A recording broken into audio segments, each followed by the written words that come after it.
Joining me today on Pod Save the World is Tony the Mooch Blinken. Just kidding. Tony Blinken. Tony served in the Obama administration in a number of hugely important roles. He was the Deputy Secretary of State. He was the Deputy National Security Advisor. And before that, he was Vice President Biden's National Security Advisor. We all miss Vice President Biden being on the scene and hope he does more. You're also Staff Director on the Senate Foreign Relations Committee for many years. So you worked on foreign policy from every end of Washington. So thank you so much for joining me. It's great to be here, Tommy. Thank you. And we're in the most beautiful studio you've ever seen in Santa Monica, and I never want to leave. So I want to start with a lightning round. Is Iran going to nuke us? Not tomorrow. Okay. Is Russia going to nuke us? Not tomorrow. Is North Korea going to nuke us? Well. Okay, so that one feels like a problem. Okay, on Iran, in all seriousness, the Iran deal is in place, right? And by law, the administration is required to notify Congress every 90 days about whether or not Iran is living up to its obligations under the Iran deal. The New York Times reported recently that President Trump was angered during a debate about the certification process, and I guess he spent hours going back and forth with his national security team about it because they all wanted him to recertify it and preserve the deal. That group reportedly includes Secretary of State, Defense, the National Security Advisor, Chairman of the Joint Chiefs. He has every right to disregard their guidance. President Obama has done it on issues during his tenure. But I was hoping you could talk about the Iran deal certification process. What are Iran's obligations, and do you think they're complying with the deal as we put in place? Well, the short answer is they are complying, and you don't have to take my word for it. You can take the word of the IAEA, which is there to monitor, among other things, compliance with the agreement. You can take the word of our intelligence services and our military. And the short answer is they are complying. But step back for a second, and we need to remember how we got here. Because if you go back to 2008, when Obama came into office, we inherited an Iran that was on the threshold of having the capacity to build a nuclear weapon and to get the fissile material for a nuclear weapon very, very quickly. In fact, you were in meetings where we found a secret nuclear site and disclosed them. We were both there, and I'm sure we both remember it very, very well. But they'd mastered the fuel cycle. Yeah. They were speeding toward having 19,000 centrifuges. They had enough low-enriched uranium that, in further enriched, was enough for 10 to 12 nuclear weapons. They had 4 pathways to a bomb. A couple of uranium sites at Natanz and Fordow, a plutonium site at Iraq, and then possibly a covert program that we didn't know much about because we didn't have a lot of eyes and ears on the ground. And President went in and said, we have to prevent them from getting the capacity to have a nuclear weapon. We looked at every possible way of doing that, and we determined the best way was to get them to the table to negotiate. And the question was, how do you do that? And so we've built up incredible pressure going around the world, country by country, to put in place not just American sanctions, but international sanctions. And ultimately, all of that together got Iran to the table. We got a deal. We cut off all of their pathways to a bomb. We made sure that the centrifuges that were spinning stopped spinning. They're down to about 5,000. Virtually all of the enriched uranium was shipped out. The heavy water was shipped out. And the end result is that instead of being just a few weeks from being able to make enough material for a nuclear weapon, they're now a year away. And this is pushed far now into the future. At the same time, the most intrusive inspections and monitoring that we've ever had. And when this deal is in place, not only is it effective in stopping what they were speeding toward, but even if you project far into the future, when some of the constraints start to go away in 10 years, 15 years, 20 years, an American president then will be in even not only in the same place that an American president was in 2008 in terms of having every ability to do something about it if Iran chooses to speed to a bomb again, but he'll actually be, or she'll actually be, in a much better place. We'll have 15 or 20 years of built-up knowledge of their program, the people, the places, the technology, the entire supply chain. We'll have 15 years or 20 years of having denied them the ability to make progress on their program. And we will have used that time, hopefully, to build up our own capacity to do something if Iran chooses to break out. Final thing that's worth saying, though, is this. Even when the constraints in this agreement go away after 15 or 20 years, Iran is forever prohibited under the Non-Proliferation Treaty from developing a nuclear weapon. It's forever prohibited from developing weapons themselves and from testing weapons technology. And it's going to remain under the so-called additional protocols, very intrusive inspections regimes, forever. So what we have now is a good thing for our security. It's a good thing for the security of countries in the region. And if Iran is making good on the agreement, the last thing we should do is decertify them, because then we're heading straight toward a crisis. Sounds like a pretty good deal. Stepping back a little bit, I think people don't necessarily understand or think about the fact that Iran has politics and they have debates and they have factions in the same way we do. I'm not saying that I agree with President Rouhani's politics or condone things he's done and said, but he has to deal with hardliners who attack him and want him to walk away from the Iran deal. He often says inflammatory things that seem designed to appease that audience that we don't like hearing. So a two-part question for you. It seems to me that even the people who are considered adults in the room in the Trump administration, people like General Mattis, have pretty intensely anti-Iran views. And I worry about the fact that we were able to brush off a lot of Iran's rhetoric and sort of see it for what it was. Question one, do you worry about it escalating with these guys? And then question two, and more importantly, the Iranians are hardly good guys, and you're not saying that, and I'm not saying it, but they've supported terrorism, they've armed separatist groups in Yemen, they needlessly antagonize our Navy ships in the Gulf. How do we deter those activities without pushing them to withdraw from the deal? Well, I think you put your finger, Tommy, on two absolutely critical points. First one is this. You're right. Their politics is intense. And, when you hear Iran talked about in the United States, you sometimes get the impression that we think they don't have politics, when in fact they have some of the most bare-knuckled, aggressive politics of any country that I know. And it's not that Rouhani or the foreign minister Zarif are necessarily what you'd call moderate by our terms, but they are pragmatists.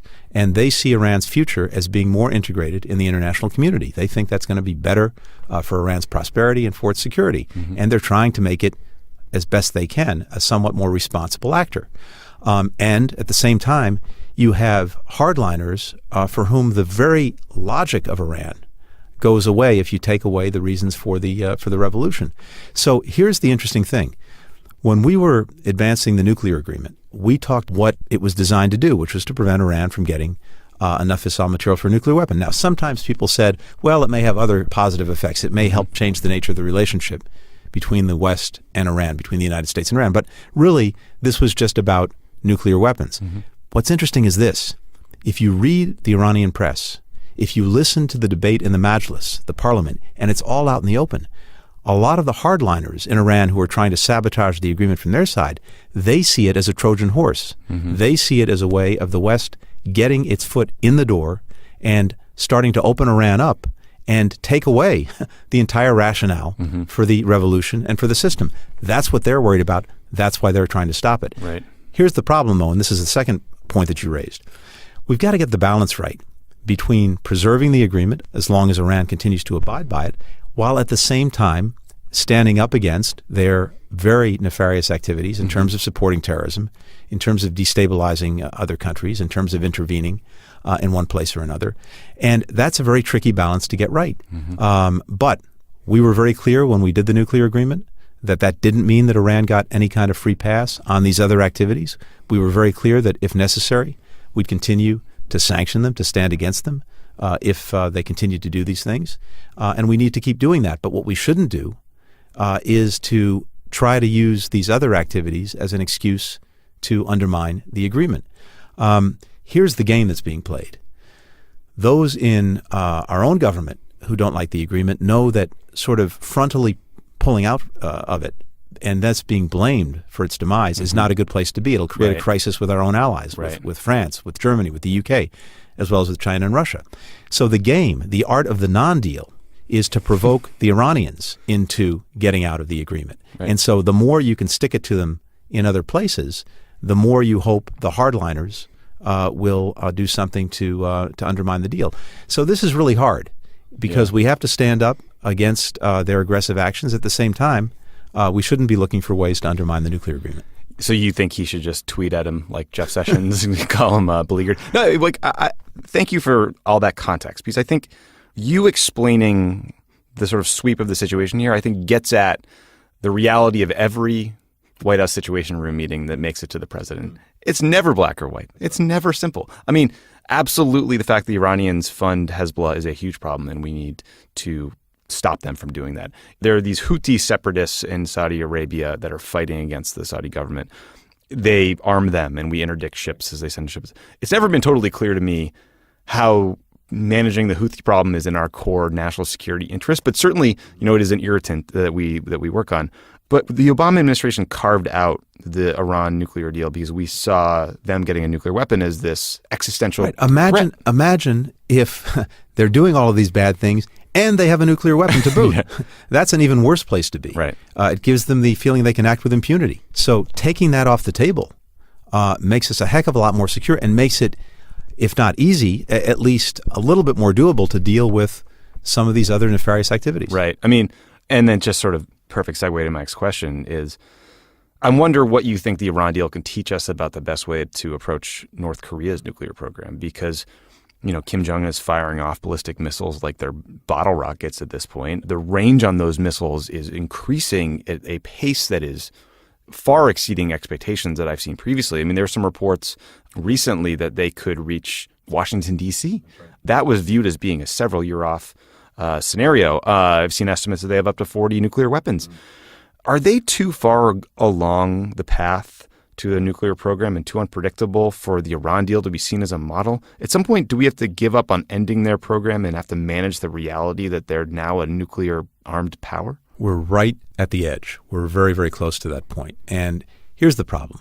Look, administrations going back to the early 1990s have tried and failed to curb North Korea's nuclear ambitions. We had one period under the Clinton administration with something called the Agreed Framework, where we actually stopped their plutonium program for about 6 years, and that was promising. Then it turned out that they had some kind of surreptitious uranium-based program. They accused us of not fulfilling our end of the deal. The Bush administration came in. We had the axis of evil, and all of this collapsed. Were you on the NSC during? Yeah, I was, and that was actually it was a successful thing. But here's the difference. I think that Kim Jong-un, the current leader, his grandfather and father, at that point saw nuclear weapons and the technology around it as a bargaining chip. Yeah. He seems to see it as the ultimate insurance policy to his survival. So very, very hard to get him to give it up. There's not a good military fix here. Most of the nuclear program is buried deep underground in mountains. Increasingly, it's on mobile platforms, so you can just wheel out a missile in a few moments, fuel it with a solid propellant very, very quickly. And so it's very hard to take out preemptively. Even if we knew where everything was and we could take it out, they have 10,000 or more pieces of artillery, rockets, you name it, 30 miles from Seoul, South Korea. If they got off that kind of conventional salvo in retaliation for us taking out their nuclear program, it would decimate Seoul. Right. So there's not a good military fix. And so that leaves you with negotiations. And the question is there still a way and is there still time to get this guy to the table? And I still think that with some extremely intense combination of pressure and also, unfortunately, some inducements, there may be still a way to do that. But the window is closing. It's getting to the point where not only does he have an ICBM that can hit us on the continental United States, but a miniaturized nuclear weapon that you can put on top of that ICBM and get here. I don't think they're at that point yet, but they're getting very, very close. Yeah, and it's always confused me. I mean, obviously, them being able to hit the United States mainland is a game changer for anyone who lives in the country, but we have 28,500 U.S. troops in South Korea. So, I mean, the fact that he could attack them tomorrow is disconcerting to begin with. But I've had a number of conversations recently about Kim Jong-un and the calculus that North Korea has and how they look at a nuclear weapon as the ultimate deterrent, and they look at Libya and they say Gaddafi gave up his nuclear weapons and he was killed in the streets. I was talking to Julia Yaffe recently, who's a Russia expert and reporter. She was talking about how she thinks that the turning point for Putin was when Medvedev allowed the UN to move forward with the Libya authorization. Do you ever sit back and think, shit, maybe that wasn't the best idea? Incredibly challenging in the context of the times. Because remember, you had Gaddafi moving on Benghazi and poised to slaughter thousands, tens of thousands of his fellow citizens. Yeah. Kill them like rats, I believe. Yeah, that was exactly the quote. You had the international community standing up saying something needs to be done. All of Libya's neighbors, our European partners saying they were in on this and they wanted to play a lead role. The Security Council standing up for once and saying, something needs to be done. The Arab League. And the Arab League, exactly. So this seemed to be a somewhat unique situation. And I don't think the intention was to go from stopping a slaughter to changing the regime, but that's ultimately what happened. And I think the Russians did feel like they'd had the wool pulled over their eyes in this. And of course, The great difficulty we had in bringing any kind of basic stability to Libya after Gaddafi is gone, leaving to some extent a vacuum for extremist forces to fill, including ISIL and others, it certainly begs the question, was it the right thing to do? But I think in the moment, in the context of the time, stopping this human slaughter was the right thing to do. Yeah. I wish we had been more effective at the day after.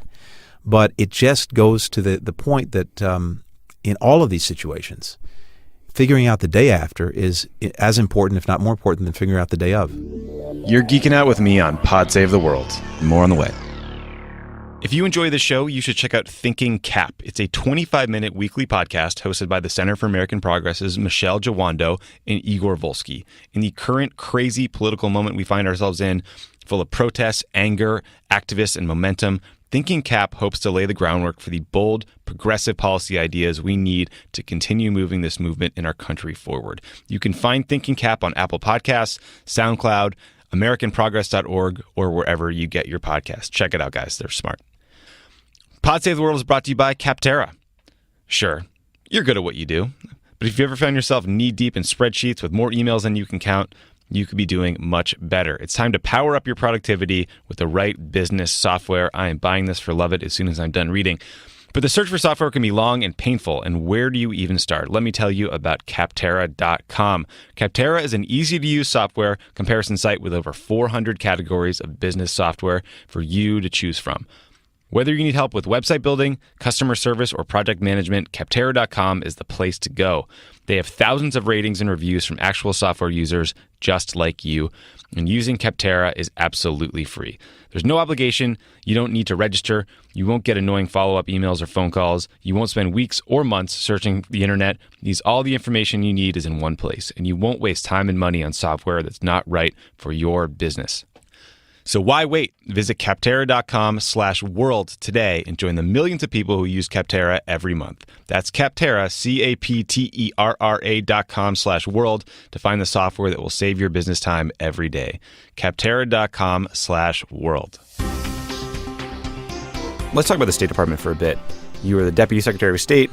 You spend a lot of time all around the world, but also a lot of time, I assume, managing the building, working with the team there, Heather Higginbottom, Secretary Kerry. For me, Secretary of State Tillerson is probably the most disappointing cabinet member. I thought, here's a guy who has this impressive management experience. He's got relationships with leaders around the globe. He could be great at this. It was sort of an un-Trump pick. You could see Mitt Romney making him his Secretary of State. It seemed like it was sort of a thoughtful, outside-the-box choice, potentially. But instead of rising to the moment, in my opinion, he's sort of shrunk from the job. He's let the White House control personnel and policy. The department is being gutted. People don't have any guidance.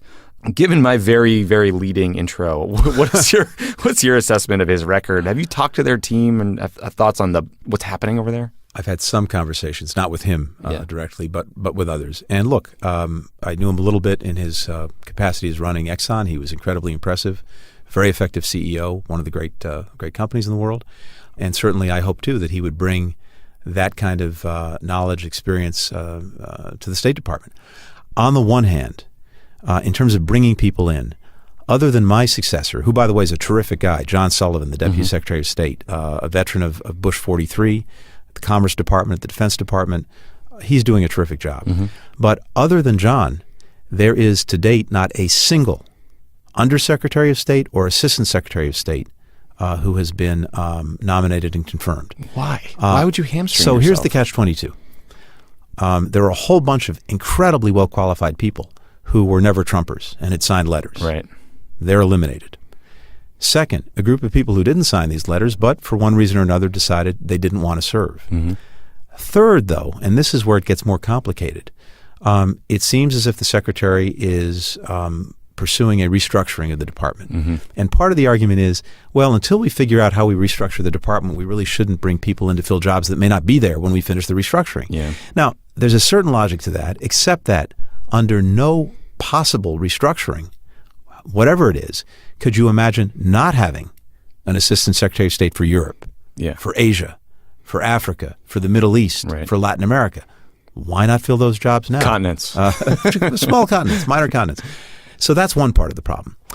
But, you could still compensate not having these folks in confirmed jobs if you turn to the career foreign service and civil servants and relied on them. Mm-hmm. And unfortunately, for whatever reason, they're not doing that. There seems to be a real suspicion of career officers.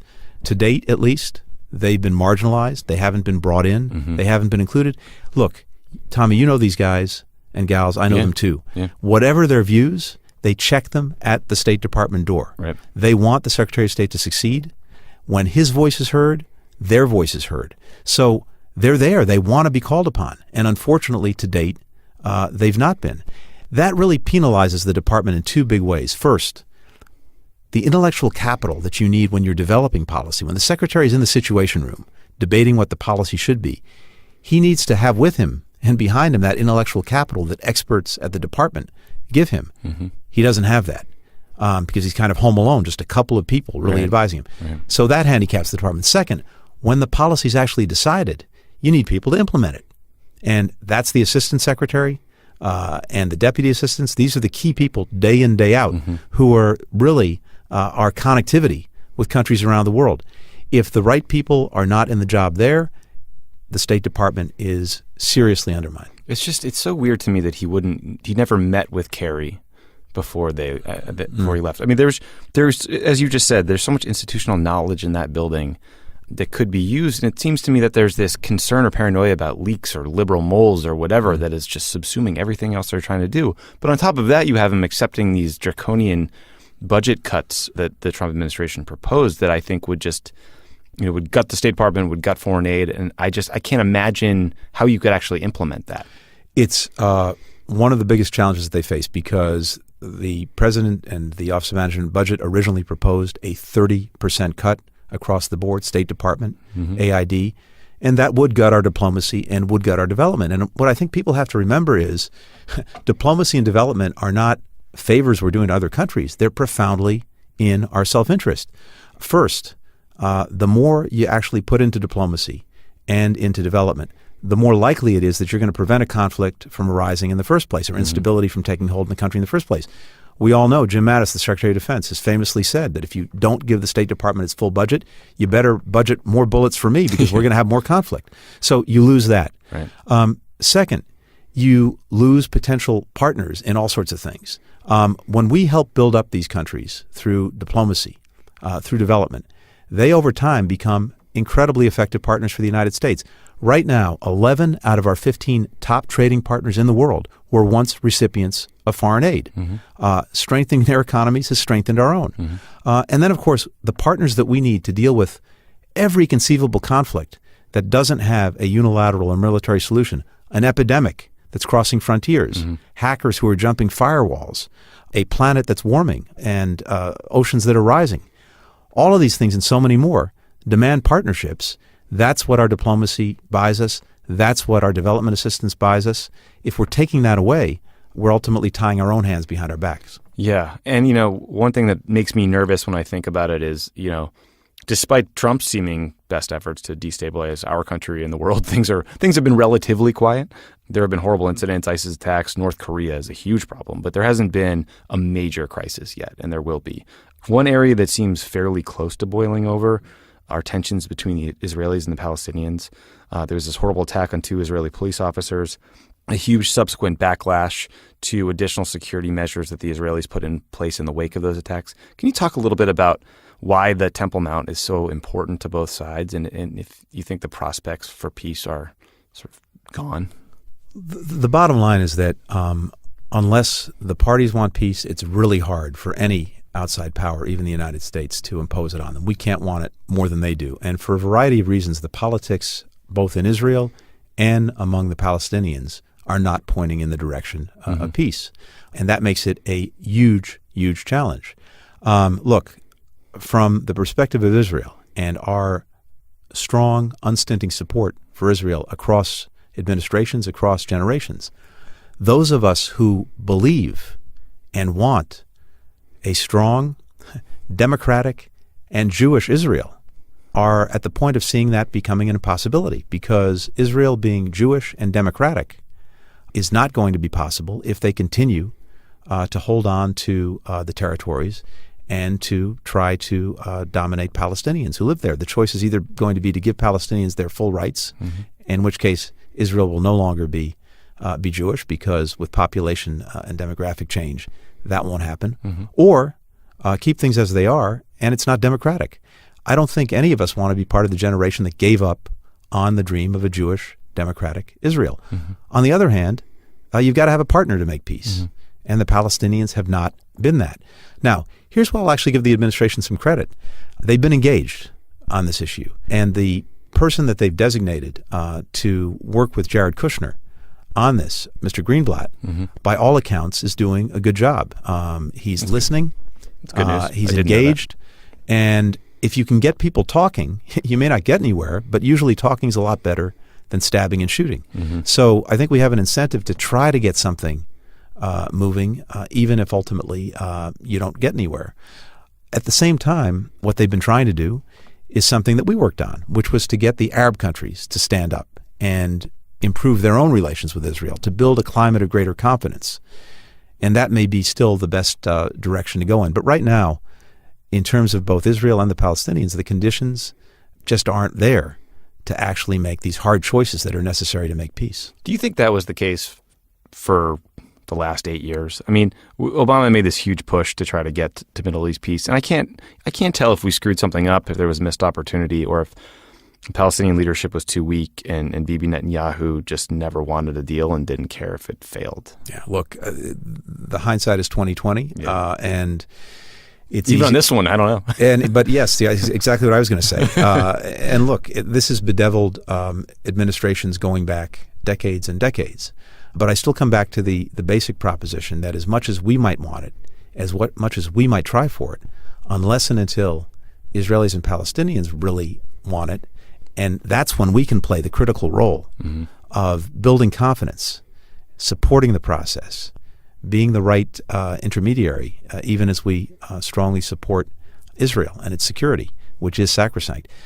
Unless you get to that kind of moment, it's just very hard to get to yes. Yeah. More nerdy foreign policy coming up on Pod Save the World. Pod Save the World is brought to you by Texture. At a time when it feels like it's never been harder to find the truth, supporting the free press is critically important. From its inception, Texture has supported journalism not just by offering access to great magazines, but also financially. A portion of every subscriber's fee goes directly to the publishers. The Texture app has gone beyond delivering just the magazine itself. They made it easy to find and enjoy the articles you want to read with daily recommendations, exclusive interactive features, videos, and more. Texture makes magazines easy, and there are so many great ones out there like Time, Vanity Fair, and Rolling Stone. Texture is searchable. You can mark what you like, check out back issues, view bonus video content, and they even curate articles and magazines just for you or whoever you're giving Texture to this year. Texture is normally $9.99 a month. You get over 200 magazines. But if you sign up right now at texture.com/crookedworld, you get a 14-day free trial. That's texture.com/crookedworld for a 14-day free trial. Why subscribe to a couple magazines when you can have all of your favorites on your smartphone or tablet all the time for way less? Plus, Texture was selected as one of Apple's top 2016 iPad apps. So start your free trial now and download the Texture app. Again, that's a 14-day free trial when you go to texture.com/crookedworld. Texture.com/crookedworld. Pod Save the World is also brought to you by Tommy, Jon Lovett, and Favreau. Will be very sad they're not here for this, but as the weather heats up, they know it, and it gets more humid, you have to pay close attention to how your current boxers feel. The hotter you get, the more you'll sweat, and that can get pretty uncomfortable, guys. But you can end the discomfort once and for all with Tommy John. We mention them every week. We're sure you're aware by now, but this is a men's underwear company that has redefined the level of comfort guys can expect from their base layer. Standard cotton underwear just can't handle the extra amount of sweat you get this time of year. Tommy John's moisture-wicking fabrics pull perspiration right off your bod, then evaporate it at 4 to 5 times faster than, quote, traditional fabrics to keep you cool and dry. It really makes a difference in hot weather. Tommy John's smart designs and patented fabrics have put an end to the awkward underwear adjustments. And get this, if Tommy John isn't the most comfortable underwear you've ever worn, you get your money back. It's all part of the best pair you'll ever wear, or it's free guarantee. Stay cool and comfortable through summer with Tommy John. No adjustment needed. Hurry to TommyJohn.com/world to save 20% on your first order. That's TommyJohn.com/world for 20% off. TommyJohn.com/world.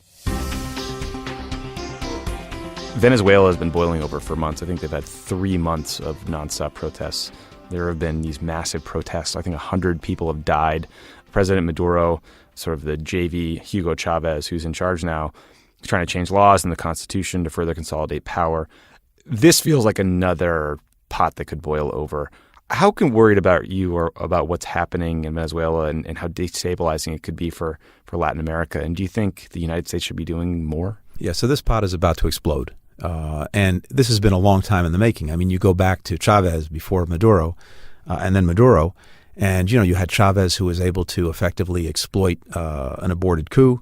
Mm-hmm. He was able to exaggerate the foreign threat to Venezuela. Mm-hmm. He started to undermine every single government institution that posed a threat to his rule. He repressed the opposition. He mismanaged the economy into the ground, and Maduro has continued to do the same thing. And foreign investment is gone. Inflation's now about 1,000%. Really hard for people to get food and medicine. Folks are out on the streets, and now, as you said, they've got this vote coming up this weekend to basically to put in place a body that would rewrite the Constitution to give, in effect, absolute power to the current government or regime. So this is going to explode if something is not done. The administration announced that it was imposing some sanctions, additional sanctions, on some of the elite figures, both former and current government figures. And that's the right thing to do in terms of freezing their assets, denying them travel. Yeah. That is one way to just make sure that people who are supporting what Maduro is doing pay a price. But they're also looking at much deeper economic, sectoral sanctions. And that's really tough because on the one hand, you feel like you want to do something and you've got to express yourself in some way in opposition to this. On the other hand, given the fragilities, too weak a word, given the dire straits of the economy, those kind of sanctions could really push Venezuela over the edge. We do have a real hold on their economy. We get about 10% of the oil that we import from Venezuela. It's very significant to them. But if we push too far in terms of much broader economic sanctions, there is the danger of some kind of collapse. Right. If these are not calibrated very, very carefully, and if humanitarian food, medicine is not exempted, there is the danger that Maduro uses this to turn on us and to point the finger at us and make us responsible for what he's done. Yeah. And you risk a little bit the kind of Cubanization of our relationship with Venezuela. Now, if we were still in a place where we had the support and confidence of virtually everyone else in the hemisphere, which we got by restoring diplomatic relations with Cuba, then we might be able to kind of pull this off collectively. But we're now totally out of phase again with most of the other countries in the hemisphere because of the administration's reversal of our Cuba policy. That makes it very difficult to get this kind of collective approach that we need to Venezuela. Second, if there is some kind of collapse, besides everything I've just talked about, you really do run the risk of harming a lot of other countries in the region. Venezuela owes a lot of money to Brazil, to Panama, to Colombia. That's in jeopardy. Right. Thousands, tens of thousands, hundreds of thousands of Venezuelans could flee to Colombia. Border crisis, migration crisis. You've got all of that. The only interesting thing is this. If you actually get them to default on their debt, a lot of that debt is also owed to Russia and China. And it may force Russia and China to come in and have a real serious conversation with Mr. Maduro about the future. That's interesting. Okay, so you had all these big jobs at the White House. You were Vice President Biden's National Security Advisor and in the PDB every day. You had the grinding job of being Deputy National Security Advisor, which is the setting where the deputies at all the various elements of foreign policy making, the Deputy Secretary of State, the Deputy Secretary of Defense, they do all the work up to like 95%. So that's a huge role. And then you were at the State Department. What was the most fun? What was the most rewarding thing you got to do? Because you saw the government from all these different angles. Look, I was incredibly blessed to get to do all of this and to get these different vantage points and experiences. And it's hard to say that one was better than another. I mean, look, the incredible privilege of being able to start virtually every day in the presidential daily brief with the president and to sort of hear directly from him where he wanted to take things, what he was concerned about, and to play a small role at least in trying to flag issues for him and to try to start to think through solutions. It's hard to replace that. Yeah. There's nothing quite like it. And it's not just the president, although it obviously starts with that. It's just an incredible group of people who are in that room every single morning. Susan Rice, the National Security Advisor, Dennis McDonough, the Chief of Staff, Lisa Monaco, the Homeland Security Advisor, Counterterrorism Advisor, the senior leadership of the intelligence community, the Vice President, a truly, truly extraordinary group of people. So I was blessed there. I got to say, I had a lot of fun at the State Department, running around the world, trying to represent the country and doing diplomacy.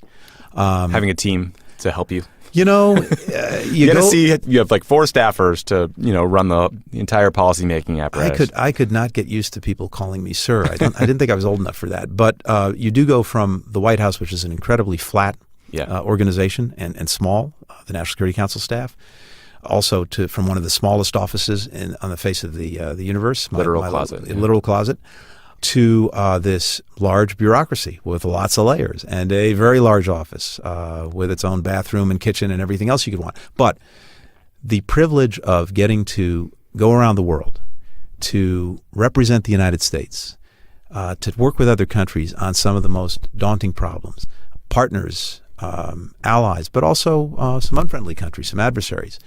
There's nothing also to match that. Yeah. And, it sounds corny, but you'd go into these really fraught, tense situations, negotiations, arguments with other countries, with people yelling and screaming at you about this thing or that thing. And the strange thing was this, knowing that you had literally or figuratively the American flag behind your back in that meeting was the greatest source of strength and confidence you could imagine. That was a very good answer. Last question for you. Everyone at Crooked Media loves the Vice President, Joe Biden. Have you spoken with him lately? Do you think he wants to come on Pod Save America? If you do talk to him, could you ask him if he wants to come on Pod Save America? And what's the best thing about the guy? What do you think he'll do next? For those of us who are jonesing for our Joe Biden fix, tell us a great story. So the most wonderful thing about the Vice President is that what you see is exactly what you get. That is, there is no difference between the public persona and the private persona. He is the definition of authenticity. And I think that's why people love him so much. Yeah. And he is working very hard at finishing a book about some of his time in the White House. I think it's going to be very, very compelling on a human level as well as on a substantive level. Yep. And he's standing up a number of different projects, including something I'm working on with him, which is something called the Penn Biden Center for Diplomacy and Global Engagement, a think tank and policy institute in Washington, but closely affiliated with the University of Pennsylvania. Cool. And that'll open its doors formally toward the end of the year. Great. He's still engaged on the Cancer Moonshot. Yeah. He is doing a ton. He would love to come on Pod Save America. I think the problem is he says every day, I want to come on Pod Save America. And then, he's got people around him saying, no, you can't do it just yet. Yeah. So, maybe around the time, maybe when the book launches. Yeah, you want to get some distance from what Obama did, I bet. There's that. Tony, thank you so much for doing the show. It is a blast to hang out with you here in Santa Monica. Let's go fuss around with that Martin they have out there, because that's a beautiful guitar. That sounds great. We're going to plug in right now. Okay.